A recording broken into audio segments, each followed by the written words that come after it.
Hello, everyone. Welcome to CIO Leadership Live on a very special date, 8th of March. Happy Women's Day to everyone. My name is Andrea Benito, editor at CIO Middle East, and it is my pleasure to welcome these outstanding women today to share our insights and to share how women in tech leaders are working to empower women in STEM careers. I would like to welcome first my colleague, Kirat, editor at CIO India. Hello, Kirat, how are you? Hi, Andrea, and I'd like to say hi to our guests, Kirti and Hoda. Super excited for this conversation and really looking forward to know your perspectives as this interview goes on. Thank you. As I was saying, happy Women's Day to everyone. So Happy Women's Day to everyone. please, I would like to introduce our amazing women in tech we have today. Hoda, could you please introduce yourself? Sure. Thank you so much, Andrea, Kirti, and Kirat for just amazing hospitality today. I'd rather us celebrating women every day than just a day in the year, but let's amplify women achievement to the best we can. My name is Huda Al-Khazemi. I am, I would say an advisor in the field of emerging technologies, science, and R&D, and advanced industries as well. And investments in emerging markets as well. I work as an assistant professor in NYU Abu Dhabi. I lead a center for emerging technologies development and prototyping called Emaret-SEC. I founded and led the Center for Cybersecurity in NYU AD. And I'm currently as well sitting on as a co-chair for the World Economic Forum Global Future Council.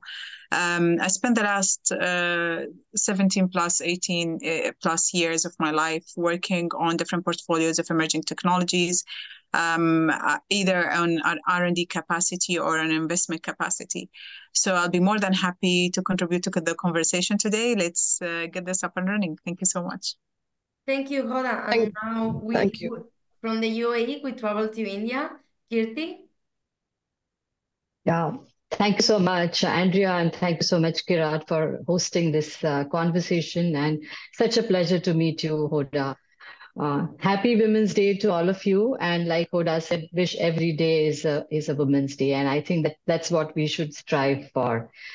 I'm Kirti Patil. I head technology and digital for Kotak Life Insurance company, fastest growing life insurance company in India. We cover about 5 crore lives. I've been in the field of technology for the last 35 years. I'm an engineer by profession, and all the emerging technologies that Hoda is researching on, I'm fortunate to have got an opportunity to implement, if not all, most of them in my career, which started from tech in manufacturing and then moved to tech in BFSI. And I think this is an amazing time for technology leaders because digitization is at the heart and core of every organization today. And I think this field is the most suitable field for women. Thank So you. happy to participate here, and happy if you are able to inspire more women to come to tech. Thank you. Well, as you say, Women's Day, it is every day, not only today. So, but everyone is talking on this special day. And sometimes we talk a lot about work, but there is a question I would like to ask before we go deeply into that. And first of all is, how are you, ladies? Who would like to start first? Oh, what a question. I think that's a question that have an emotional, physical, and I don't know, a mental dimension. I think in all spaces, I would say we're okay. And I always, my answer to this question, Andrea, you would know, I would always say I'm perfect. And when people would ask me, you're perfect every day, isn't that too much? I would say them, well, perfection is subjective term. And I love using that term because it's subjective to the circumstances that you have today, to the battles that you have today, to the achievements that you had today, and that kind of sense of satisfaction that you manage to draw out of everything around you and the environment around you for that day. So for today, I would say I'm perfect as well. Oh, lovely. Kirti, how are It's a you? great answer. Yeah. I would say that I am content with my imperfection. So that is the perfection for me. And if I were to describe myself today, I think I'm content with whatever I have done. While there is a lot more to do for me as an individual, I think I am really content. Perfect. Yeah, as you just say, I know you are working really hard, but there are still things that need to be done. That's why I would like to start with Hoda. I know things have changed a lot, and I know here in the UAE, the country is making a huge effort to empower women in STM careers or women in all the fields in general. But what is the biggest challenge for women in STM careers across the world? I think access to resources in general, or realistic access to resources, because we do have, there is no lack of efforts of supporting women, I would say, but there is a lack of a proper framework and vision in order to get women to their achievement map at the fastest rate possible. I mean, I think we have lived for a long time in spaces. I'm not talking about you, I'm talking about an international scene. In UAE, we are very lucky to have this kind of a space of natural indigenous empowerment of women. It's not the case when you work on the international scene. You've always been hit and bombarded by different limitations and restrictions.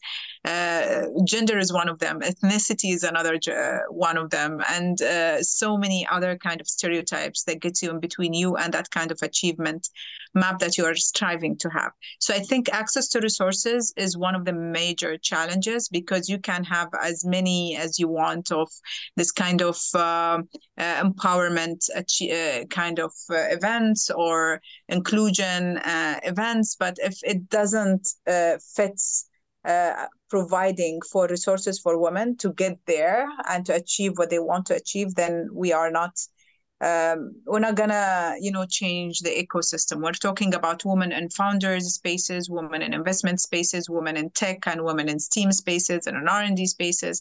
If you don't provide for that individual the ecosystem of resources that would get them to achieve more, 10x more than what they had been doing in the past, then we are not going to change much. Thank you, Hoda. Thank you so much, Hoda. Kirti, my next question is for you. You're a woman who has a vast wealth of experience, preceding your current position at Kotak Life Insurance. What, according to you, is the behavior and attitude that a woman must develop in order to be indispensable to her industry? And what are the skills, do you think, that are, just mandatory for a person to have so that they are critical in their industry? So, Kirat, I think the first thing that every person, working person, needs to have, and of course, a woman too, is competence. Okay, so I would advise women to first focus on their competence, so that your contribution is really, really unquestionable. The second one, I think, is especially in tech, but otherwise also, it is important that one anticipates change and is comfortable with handling change or uncertainty. Because those who are really comfortable with uncertainty are more resilient, more successful, and are happier. Great leaders have great networks. So it is very important for all of us, and especially women, to cultivate a network of professionals from different functions, different organizations, different sectors, different geographies. This will not only help them hone their knowledge, but also give them a different perspective. From a behavioral point of view, what I would suggest is that women should really be assertive and speak up. Many times, women know the solution or have a point of view, but do not speak up. It is important to be assertive and to speak up. I know it's difficult, okay? Especially in a male-dominated meeting. It may be absolutely difficult to do so. But it's important that they do it. And what I do is many times I raise my hand, and I keep my hand raised till I get an opportunity to speak. Even today, it's not easy for me to get an opportunity to speak. So from a behavioral point of view, they absolutely need to do that. And to be able to get that confidence, I think they need to believe in themselves, okay? I need to believe in myself, in my competence. Do not be overly critical of yourself is what I would advise women, okay? You do not have to be 200% ready to take on a new role or a new assignment. Take informed, calculated risks. Please remember it is okay to fail. The next one I would say is it's okay to ask. And there is a research that was done where men tend to ask a lot, and women don't. And I'm saying it is perfectly okay to ask for that raise, for that overdue promotion, for that new project that you wanted to work on. Don't hesitate. We always think that men will get the job, but they do ask for it. So I'm saying you really need to ask for it. The last one, Kirat, is that the glass ceiling does exist, okay? And for women, if we have to break that glass ceiling, then I think we have to first shatter the ceiling in our mind by believing in ourselves. I see Hoda saying yes all the time. Hoda, is there anything you would like to share with Kirti? I think, Kirti, you have, beautifully put everything into perspective. I would like to add as well to the network aspect, maybe the political awareness of the political net worth of individual, or that kind of social political net worth of individual, because sometimes you might have the network, but you lack the ability to use or to, cultivate that kind of value connections in between the network that exists in your hands. And as well, I think it's very important for us. You asked me in an earlier question, Andrea, what would be the main barriers here? I think we have a massive underrepresentation for women in position of leadership, due maybe to unconscious bias or lack of support systems. And women tend to be much more agreeable on their psychology to much of the circumstances that are happening within a work environment, to the fact that they are sometimes would sacrifice work-life balance or disappropriate kind of factors that might lead to them being in a position of compromise most of the time. I would say to women who are within those environments, seek to always negotiate. Would be in a constant negotiation situation, so always seek to negotiate your terms, the terms that are unwritten in the situations, to make a better working circumstances, and don't delay that. Make sure you advocate for a better work-life balance kind of circumstances within your organizations, and for better representations of women on the leadership kind of cycles. And if we have one, then that one, I would say, would have the responsibility as well to build pathways for many others to exist within the same kind of structures. Thank you, Hoda. Can I add something, or Andrea? Yes, please. Yeah. So I completely echo what Hoda is saying. They need to negotiate, and it's okay to ask for help, at home, maybe if you're not getting support, or at work, both.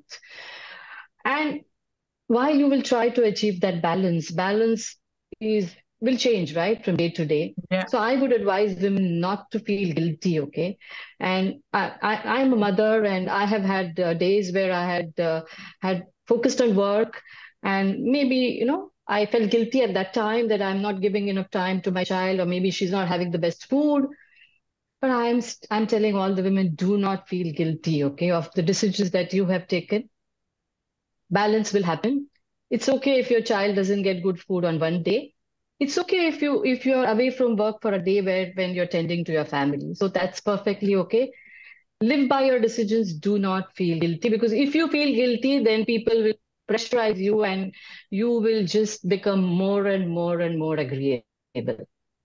I 100% agree with you, Kirti. I think balance is such a subjective term, and it depends on you to draw the line of your balance. Don't just take one size fits all definition of balance and try to draw it in your own circumstances, because then you would have this kind of, accumulated guilt that you don't have to take. Yeah, I agree with you. This is the reason why Kirat and me wanted to do this CIO Leadership Live together, both India and the UAE countries, because that is something that we have seen in our conversations, that it doesn't matter where you are from, where you are based, women are facing the same issues. And I mean, thank you so much for being with us and sharing these problems, concerns, and the challenges you are facing. I will continue with Kira because I know she has too many questions for all of you. Yeah.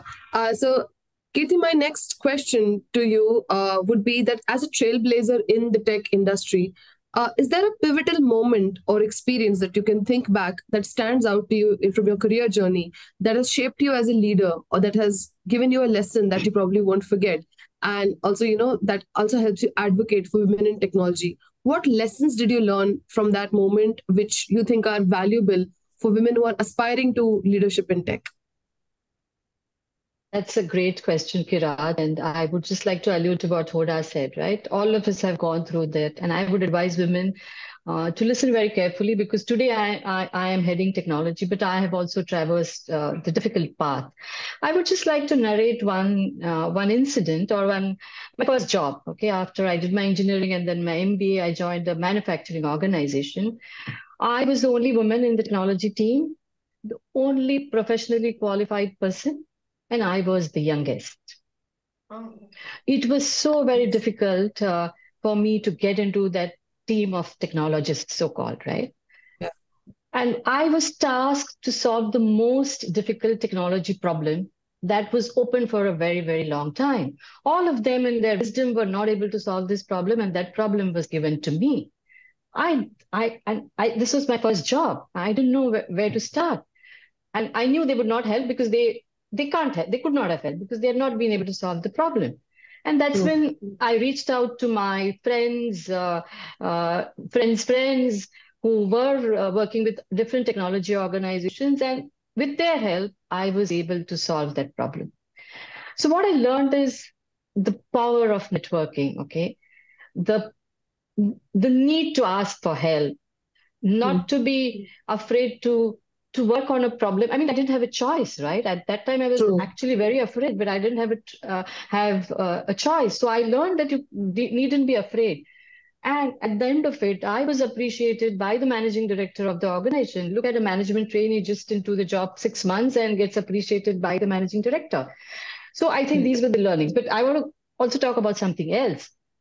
What happened because of that is because I got noticed. Right? I got noticed and I got to implement, I mean, this I'm talking more than 30 years ago, got to implement the first email system for that multinational organization. I mean, such a young woman got to do that. So learning competence does get rewarded, okay?